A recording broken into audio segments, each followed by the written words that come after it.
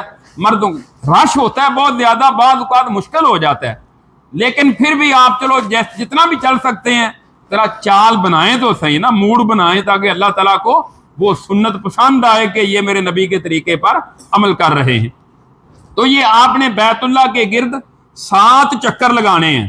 یہاں سے آپ نے شروع کیا، اور شروع کیسے کرنا ہے اس کے ساتھ رمل کا میں نے ذکر کر دیا. اس کے استلام کر کے شروع کرنا ہے آپ نے.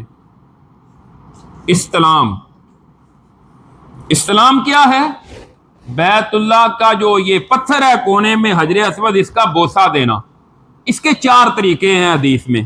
پہلا طریقہ تو یہ ہے کہ آپ جائیں اور جا کے حجر اسود کو بوسہ دیں. بوسہ دے کر آپ اپنے طواف کا آغاز کریں. دوسرا یہ ہے کہ رش اتنا زیادہ ہوتا ہے کہ آسان کام نہیں ہے حجر اسود کو بوسہ دینا. دوسرا طریقہ یہ ہے کہ آپ ہاتھ لگا لیں اور ہاتھ کو بوسہ دیں. آپ کا ہاتھ حجر اسود سے لگ گیا ہے اور ہاتھ کو بوسہ دے دیں، یہ بھی کام آسان نہیں. تیسرا ہے کہ آپ کے ہاتھ میں کچھ چھڑی ہے، چھڑی لگا لیں اور اس کو بوسہ دے دیں. لیکن یہ کام بھی مشکل ہے کیونکہ لاکھوں لوگ تو بیت اللہ کا طواف کر رہے ہیں، آپ کو کون وہاں تک پہنچنے دے گا؟ لوگ دھکے دے کے ایک دوسرے کو جاتے ہیں، وہ طریقہ درست نہیں ہے. چوتھا ہے استلام کا طریقہ کہ آپ دور سے جب اس کے سامنے برابر پہنچے تو آپ نے 2 ہیں حدیث میں، ایک تو ہے بسم اللہ اللہ اکبر، دوسرا ہے اللہ اکبر. دونوں میں سے کوئی بھی اختیار کیا جا سکتا ہے. تو آپ اس طرح حجر اسود کے برابر پہنچے، بسم اللہ اللہ اکبر. اب اس کو بوسہ نہیں دینا، اس ہاتھ کو. وہاں لوگ آپ کو بڑی قسم کے نظر آتے ہیں، کوئی سامنے جا کھڑے ہو جاتے ہیں اس طرح، مائیاں تو پورا شوق پورا کر دیا نا، پتہ نہیں 7 مرتبہ بوسے دیتی ہیں، کیا کیا کرتی ہیں. اور جو لوگ دین سے ناواقف ہوتے ہیں وہ تو اپنے اپنے انداز پھر اختیار کرتے ہیں. سنت طریقہ میں نے آپ کو بتا دیا ہے کہ 4 ہیں. چاروں میں سے جو ایزی ہے اور ہر ایک کے لیے قابل عمل ہے وہ یہ ہے کہ بسم اللہ اللہ اکبر. ایک ہاتھ کے ساتھ اشارہ کیا، اب آپ نے طواف شروع کر دیا. آپ نے ادھر سے طواف شروع کیا ہے. طواف کے دوران پڑھنا کیا ہے؟ رسول اللہ صلی اللہ علیہ وسلم نے طواف کے دوران پڑھنے کے لیے کوئی خاص دعا نہیں بتائی. ہاں باوضو آپ ہوں، آپ نے فرمایا گفتگو بھی کم سے کم کی جائے، طواف جو ہے یہ نماز کی طرح ہے. اب آپ نے طواف کے دوران جو مرضی پڑھتے جائیں، قرآن کریم کی تلاوت کریں، کوئی دعا پڑھ لیں، کوئی اذکار کرتے جائیں، اردو میں، پنجابی میں، اپنی زبان میں، جس طرح مرضی دعائیں پڑھتے جائیں، تو یہ ہے آپ کا طواف شروع ہو جائے گا۔ آج کل جو بازار سے کتابیں ملتی ہیں، یا جو سرکاری طور پہ کوئی حج پہ جا رہا ہے آپ میں سے، سرکاری طور پہ آپ کو شاید انہوں نے کتابیں دی ہوں، وہاں ڈاؤن لوڈ کر کے دی ہیں۔ پہلے ویسے دیتے تھے، اب انہوں نے کام سستا کر دیا ہے، تو اس پہ بھی یہ لکھی ہوتی ہیں دعائیں کہ پہلے چکر کی دعا، دوسرے چکر کی دعا، تیسرے چکر کی دعا، تو یہ سارے چکر ہی ہیں، کسی چکر کی دعا حدیث میں نہیں ہے، یہ سارے چکر ہی ہیں۔ بعض اوقات بندے کو چکر بھی آ جاتے ہیں نا، بندہ پہاڑی علاقے میں نظر کہتا ہے مجھے چکر آ رہے ہیں، تو یہ وہی چکر ہی ہیں۔ کسی بھی حدیث میں کسی خاص چکر کی دعا جو ہے وہ ثابت نہیں ہے۔ جو دعا آپ پڑھ سکتے ہیں وہ دعا آپ پڑھیں، آپ کے لیے اجازت ہے اس کی۔ آپ رمل کرتے کرتے یہاں سے چلے حجر اسود سے، اور یہ رکن عراقی ہے، یعنی یہ عراق کی طرف یہ کونا ہے، اور یہاں سے گزرے باہر سے آگے یہ رکن شامی، شام کی طرف ہے، یہاں تک آ گیا رکن یمانی تک۔ جب آپ رکن یمانی پر آئیں گے، یہاں آپ نے رمل ختم کر دینا، عام چال میں چلیں گے رکن یمانی سے لے کر حجر اسود تک۔ اس دوران آپ نے دعا پڑھنی ہے، ربنا آتنا فی الدنیا حسنہ وفی الآخرۃ حسنہ وقنا عذاب النار۔ یہ آپ رکن یمانی سے لے کر حجر اسود تک یہ دعا پڑھتے رہیں گے اور عام چال میں چلیں گے۔ حجر اسود پر پہنچے تو آپ کا ایک چکر مکمل ہو گیا۔ یہاں سے آپ نے پھر بسم اللہ اللہ اکبر دوسرے چکر کا آغاز کر دیا، پھر اسی طرح آپ رکن یمانی پر آئے، ربنا آتنا فی الدنیا، 2 چکر ہو گیا، حجر اسود پر آ کر تیسرا چکر شروع کیا، یہاں آ کر 3 چکر ہو گیا۔ اب 3 چکر پر آپ کا رمل ختم ہو گیا، 3 چکر پر رمل ختم ہو گیا۔ عورتیں تو پہلے ہی عام چال میں چل رہی تھی، تو اس کے بعد استباع رہے گا، یعنی کندھا ننگا رہے گا۔ چوتھا چکر عام روٹین میں نارمل چال کے ساتھ رکن یمانی پر آگے ربنا آتنا فی الدنیا، باقی جو مرضی دعا پڑھتے رہیں۔ اس طرح آپ نے 7 چکر حجر اسود پر آ کر مکمل کرنے۔ یہ 7 چکر جب آپ کے مکمل ہو گئے، اس کے بعد آپ نے چلے جانا ہے مقام ابراہیم کی طرف۔ مقام ابراہیم جو ہے یہ اس جگہ ہے،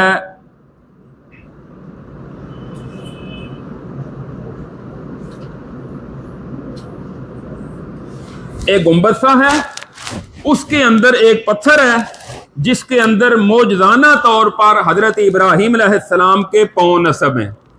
یہ وہ پتھر ہے جس پر انہوں نے کھڑے ہو کر کعبۃ اللہ کو تعمیر کیا تھا۔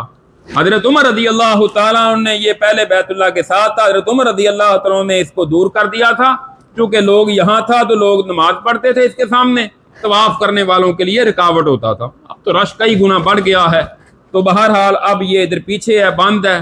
بعض عورتیں مرد جائے نماز اس کے ساتھ لگاتے ہیں، بعض اس کی جالی کو چومتے ہیں، اس کے شیشے کو چومتے ہیں، اس کے لوہے کو چومتے ہیں۔ وہاں ڈیوٹی والے جو مامور ہوتے ہیں، شرطے یا بعض اوقات وہ متوع، تو وہ روکتے ہیں کہ نہ کرو اس کو، لا تفعل لا تفعل لا تجوز، وہ کہتے ہیں لا یجوز، لیکن بعض کہاں آتے ہیں پھر نہ آنے والے۔ تو بہرحال اس کے پاس اس طرف آ جائیں اور پھر پڑھیں وَاتَّخِذُوا مِن مَّقَامِ إِبْرَاهِيمَ مُصَلًّى۔ حضرت عمر رضی اللہ عنہ کی جو خواہش تھی کہ ہم مقام ابراہیم پر نماز پڑھیں، تو اللہ نے اس کا حکم دے دیا۔ تو 2 رکعت پڑھنی ہے، 7 چکر اور 2 رکعت، یہ پھر آپ کا طواف مکمل ہوگا۔ یہ 2 نفل نہیں ہیں، یہ 2 رکعت اس کا حصہ ہے طواف کا، تو یہ 2 رکعت۔ اب رش کی وجہ سے یہاں ممکن نہیں ہے کہ آپ پڑھ سکیں، جہاں آپ کو جگہ ملتی ہے پورے بیت اللہ میں، مسجد حرام میں، جہاں آسانی کے ساتھ آپ کو جگہ ملے سائڈ پہ ہو کر، بعض لوگ وہاں شروع کر دیتے ہیں، آگے سے لوگ گزر رہے ہیں، یہ درست نہیں ہے۔ آگے سے نمازی کے آگے سے گزرنا جس طرح یہاں درست نہیں ہے، وہاں بھی درست نہیں ہے۔ بعض لوگ کہتے ہیں بیت اللہ میں کوئی پابندی نہیں، جیسے مرضی کرتے جو، لیکن یہ درست نہیں ہے، اس سے گریز کرنا ضروری ہے، اجتناب کرنا لازم ہے۔ تو بہرحال 2 رکعت آپ نے پڑھی۔ نبی کریم صلی اللہ علیہ وسلم نے پہلی رکعت میں سورہ فاتحہ کے بعد سورۃ الکافرون پڑھی، اور دوسری رکعت میں سورہ اخلاص جو ہے وہ سورہ فاتحہ کے بعد پڑھی. تو یہ 2 رکعت مکمل کی. 2 رکعت مکمل کرنے کے بعد نبی کریم صلی اللہ علیہ وسلم زمزم کے کنویں پر تشریف لے گئے. وہاں جا کر آپ نے سیر ہو کر پانی پیا اور آپ نے پانی اپنے سر پر بھی ڈالا. آج بھی پانی وہاں کولروں میں موجود ہوتا ہے, پیچھے دیوار کے ساتھ بھی پانی موجود ہے, وہاں جا کر آپ زمزم پئیں. لیکن تجربہ یہ ہے کہ ٹھنڈا پانی آپ نے استعمال نہیں کرنا, گرمی ہوتی ہے. دل چاہتا ہے ٹھنڈا پانی پئیں گے تو بیمار ہونے کا, گلا خراب ہونے کا, بخار کا شدید اندیشہ ہوتا ہے. پانی وہاں کولر پر لکھا ہوتا ہے cold water not cold water, کہ ٹھنڈا پانی یا سادہ پانی دونوں. تو آپ سادہ پانی استعمال کریں. اگر بڑی مجبوری ہے تو پھر آپ مکس کر کے پی لیں, ورنہ ٹھنڈا پانی پینے سے مسئلے مسائل کھڑے ہو جاتے ہیں. پھر پورا عمرہ حج بندے کا کھانسی میں اور بخار میں گزر جاتا ہے.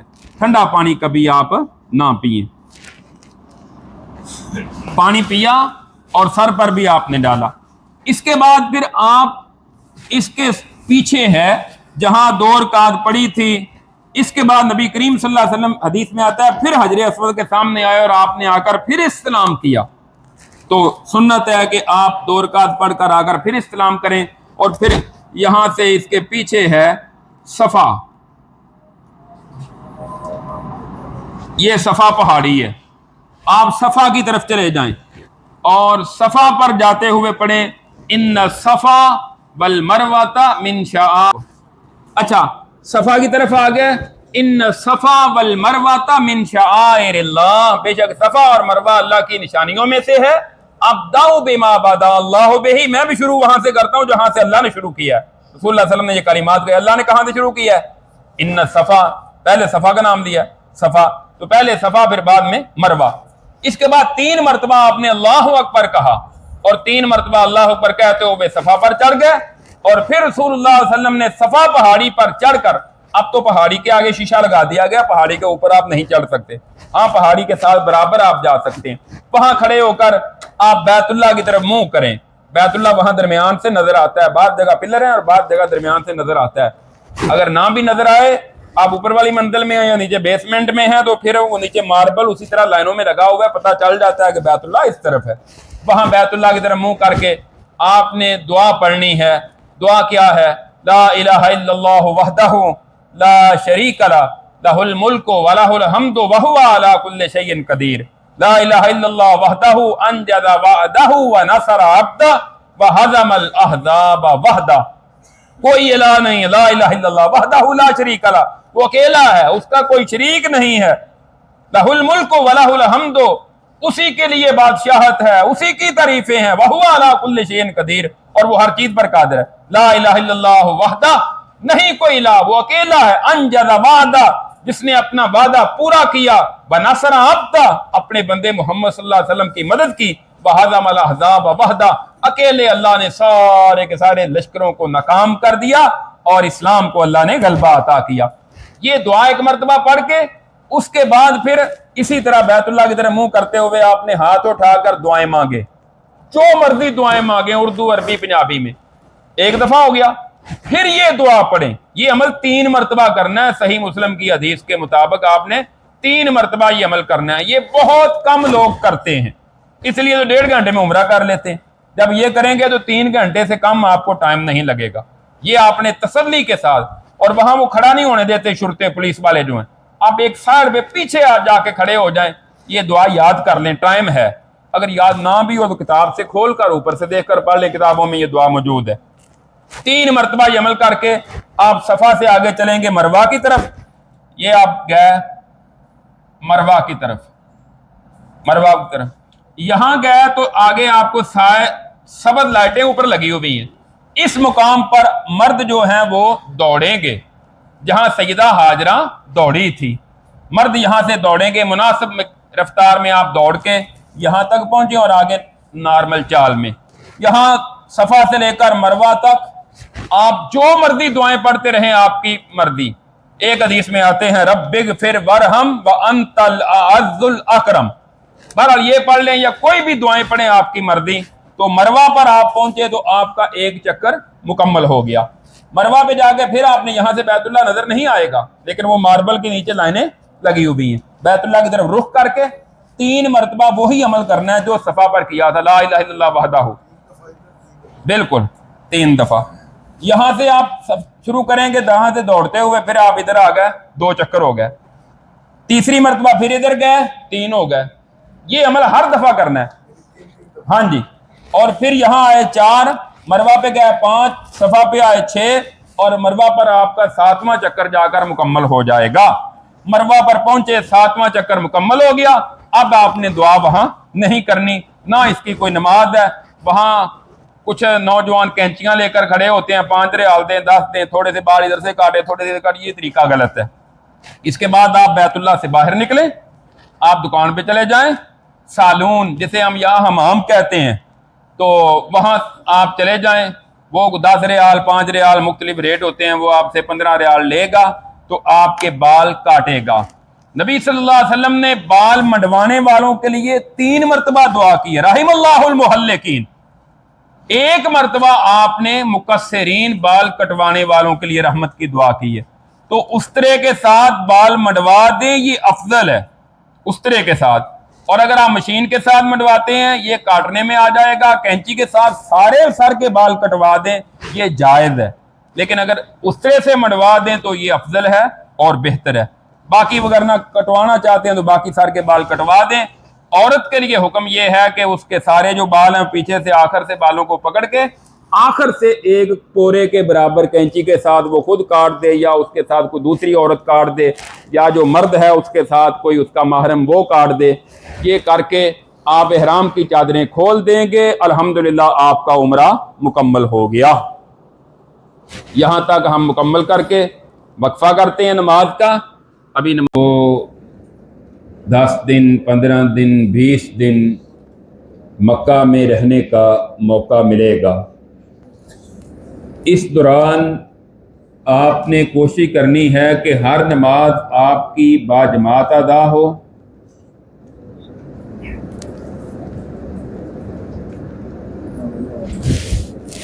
ہر نماز باجماعت ادا کریں اور مسجد حرام میں جا کر بیت اللہ میں ادا کریں، کیونکہ ہم نے دیکھا ہے حاجی یہاں سے بڑے ذوق اور شوق کے ساتھ جاتے ہیں، اور پھر جب عمرہ کر کے سامنے ٹی وی لگا ہوتا ہے، LCD لگی ہوتی ہے، اپنے کمرے میں نماز کا ٹائم ہے، اور زیادہ تر پھر یہ سرکاری جو ہیں انہوں نے ٹوٹل کوئی 6-7 کلومیٹر 5 کلومیٹر بیت اللہ سے دور عزیزیہ میں رہنا ہوتا ہے۔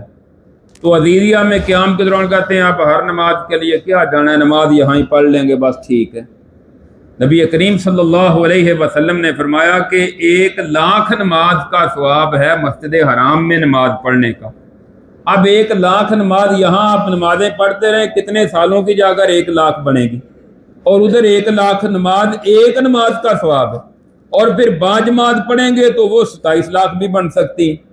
تو تمام نمازیں، اس کے لیے فجر ذرا مشکل ہوتی ہے، فجر میں چلے جائیں پڑھ کے آ جائیں، پھر ریسٹ کریں، اور پھر کوشش کریں کہ ظہر سے لے کر عشاء تک وہاں پڑھ لیں، دوپہر کا کھانا اگر چھوڑ سکیں، اور اگر وہ نہیں چھوڑنا تو پھر ظہر کے بعد بھی آنا پڑے گا اور پھر عصر وقت جانا پڑے گا۔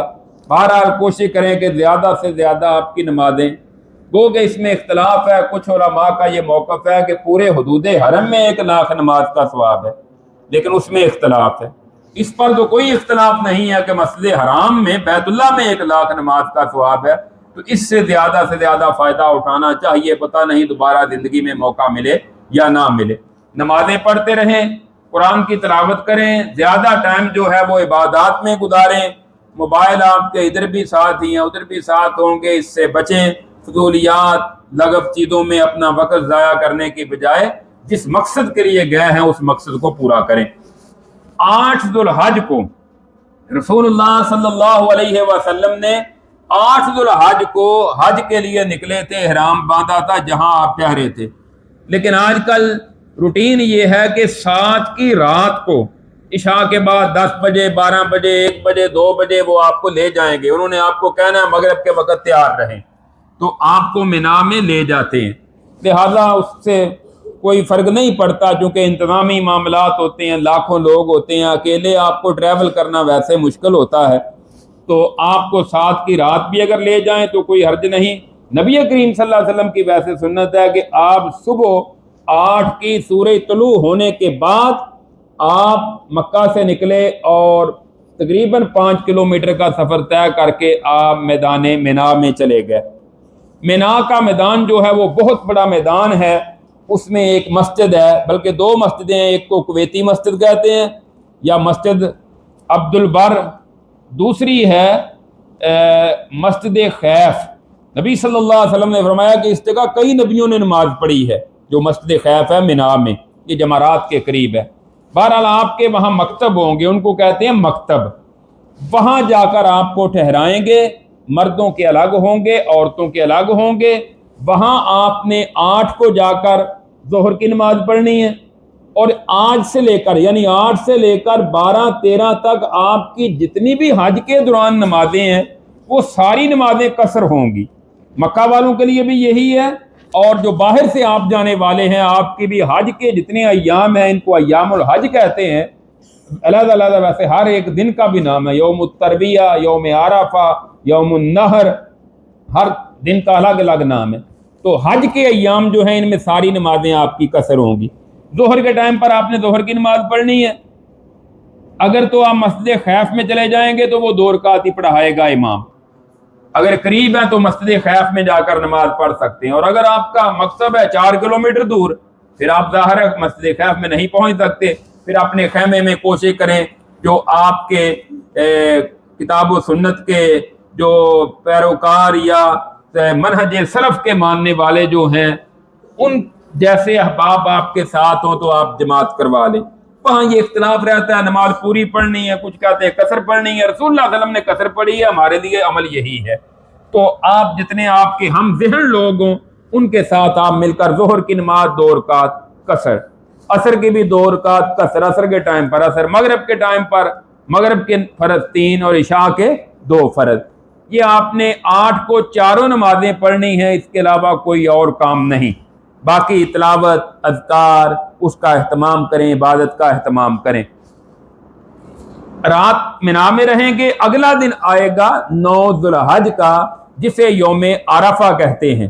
9 ذی الحج کو نبی صلی اللہ علیہ وسلم کا طریقہ یہ ہے کہ آپ سورج طلوع ہونے کے بعد میدان مینا سے نکلے، یہاں سے تقریباً کو 15-16 کلومیٹر سفر کر کے آپ میدان عرفات میں پہنچے۔ عرفات سے پہلے ساتھ وادی ارنا تھی، آپ جا کر وہاں ٹھہرے۔ بہرحال آج کل ہمارے جو معمول ہے وہ یہ ہے کہ آپ کو یہ رات کو ہی لے جاتے ہیں، رات کو ہی، صبح نہیں، دن نہیں چڑھنے دیتے، کہتے ہیں رش پڑا ہے، لوگ زیادہ ہیں، تو یہ رات کو لے جاتے ہیں۔ اگر آپ اکیلے سفر کر سکتے ہیں، یہ بہت مشکل ہوتا ہے تو پھر آپ نہ جائیں۔ ہم نے ایسے کیا تھا ایک مرتبہ، ہم نے کہا ہم نے نہیں جانا، ہم نے سنت پر عمل کرنا ہے، وہ بار بار چلو عرفات عرفات عرفات، ہم نے کہا ہم نے نہیں جانا۔ سورج طلوع ہوا تو پھر ہم میدان مینا سے نکلے۔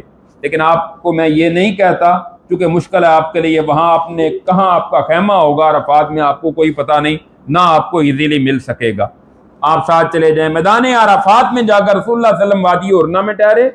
زوال کا ٹائم ہوا تو آپ نے اونٹنی کا حکم دیا، قصوہ، اس کو لایا گیا، اور پھر آپ نے زوال کا جب ٹائم ہوا تو آپ نے خطبہ حج ارشاد فرمایا۔ یہ عرفات کا دن جو ہے یہ سب سے اہم دن ہے، اور عرفات کو آپ نے فرمایا ہے الحج عرفہ، عرفہ کا نام ہی جو ہے وہ حج ہے۔ جو عرفات میں نہیں جا سکا اس کا حج نہیں ہوا۔ پاکستان پہ اس نے 15 لاکھ کیوں نہیں دیا ہوا، وہاں جا کر بیٹھا رہے، عرفات میں نہیں گیا، حج نہیں ہوا۔ اور سعودی حکومت اس کا پورا اہتمام کرتی ہے، جو لوگ بیمار ہو جاتے ہیں، ہاسپٹل میں ایڈمٹ ہوتے ہیں، ان کو ایمبولینس میں وہ عرفات میں ضرور پہنچا دیتے ہیں تاکہ اس کا حج مکمل ہو جائے، اس کا حج رہ نہ جائے۔ اصل بات جو ہے عرفات میں تو آپ پہنچ گئے، یہ دن ہے جو بڑا قیمتی دن ہے۔ آپ عرفات میں جائیں گے، راستے میں جگہ جگہ آپ کو ملیں گے کنٹینر لگے ہوئے، وہ ڈبے آپ کو دے رہے ہیں، اس کے اندر جوس ہے، کیک ہے، بسکٹ وغیرہ ہیں، جگہ جگہ۔ ایک ایک حاجی بعض اوقات کہتا ہے مفت میں مل رہے ہیں، وہ 10 15 20 اٹھا لیتا ہے، اب کرے کیا اس کو؟ پیٹ تو اتنا ہی ہے نا جتنے کھا سکتا ہے، وہ 7 سال مصیبت بیچارہ بنا لیتا ہے، پانی بھی پیا، جوس بھی پیا، اب بار بار وہاں واش روم میں جانا آسان کام نہیں۔ لہذا کھانے پینے میں بڑے محتاط رہیں، ہلکا پھلکا صرف ضرورت کے مطابق کھائیں پیئیں۔ امام حج جو ہے وہ خطبہ دیتا ہے حج کا، اگر تو آپ مسجد نمرہ میں پہنچ گئے، مسجد نمرہ میں اگر تو آپ پہنچ جائیں تو بہت اچھی بات ہے۔ رسول اللہ صلی اللہ علیہ وسلم نے وہاں خطبہ دیا تھا۔ مسجد نمرہ کا جو آگے والا حصہ ہے نا، 1/3 جو حصہ، 1/3 وہ میدان عرفات سے باہر ہے۔ نبی صلی اللہ علیہ وسلم نے جو خطبہ دیا ہے وہ وہاں آپ نے خطبہ دیا تھا، خطبہ دینے کے بعد آپ عرفات میں داخل ہو گئے۔ اب بھی حکم یہی ہے کہ مسجد میں جب خطبہ ہو تو آگے ہر جگہ مسجد میں جا سکتے ہیں، خطبہ وہاں سنیں، نمازیں وہاں پڑھیں، لیکن خطبے کے فوری بعد آپ مسجد کے پیچھے والے حصے میں آ جائیں۔ وہاں انہوں نے لکھ کر لگایا ہوا ہے کہ یہاں سے عرفات کی حد شروع ہو جاتی ہے۔ مسجد والا آگے والا 1/3 حصہ عرفات سے باہر ہے۔ تو اگر آپ کوشش کریں، ویسے دوسرے سارے گروپ سے علیحدہ ہونا کام تو مشکل ہوتا ہے، بندہ کوشش کرے۔ میں ایک مرتبہ تیسری صف میں پہنچ گیا، الحمدللہ بالکل امام حج کے سامنے بیٹھ کر بھی خطبہ سننے کا اعزاز حاصل ہوا۔ تو اگر بندہ کوشش کرے تو مسجد نمرہ میں بھی جا سکتا ہے، لیکن صبح کوئی آپ سمجھ لیں کہ 7-8 بجے تک آپ پہنچ گیا تو مسجد نمرہ میں جگہ ملے گی۔ تقریباً میرے خیال میں کوئی 3 سے 4 لاکھ بندہ مسجد نمرہ میں نماز پڑھ سکتا ہے، جو میں نے وہاں اندازہ لگایا صفوں کا، اور کہ یہاں کتنے لوگ نماز پڑھ سکتے ہیں۔ تو مسجد نمرہ جو بہت بڑی ہے، یہاں پورا سال بند رہتی ہے، صرف عرفات والے دن ہی کھلتی ہے۔ یہاں ظہر عصر کی نماز ہوتی ہے، اس کے بعد پھر بند ہو جاتی ہے۔ تو مسجد نمرہ میں آپ گئے، خطبہ سن لیا، ٹھیک ہے۔ اگر آپ دور ہیں، اسپیکر کی آواز آ رہی ہے تب بھی ٹھیک ہے، موبائل کے ذریعے بھی خطبہ سن سکتے ہیں۔ اگر نہیں آواز آ رہی، حج مکمل ہے انشاءاللہ، پریشانی نہیں لینی کہ ہم تو 5 کلومیٹر مسجد نمرہ سے دور بیٹھے ہیں، ہم نے خطبہ ہی نہیں سنا تو ہمارا حج کیسے ہوگا؟ آپ عرفات میں پہنچ گئے، آپ کا حج ہو گیا۔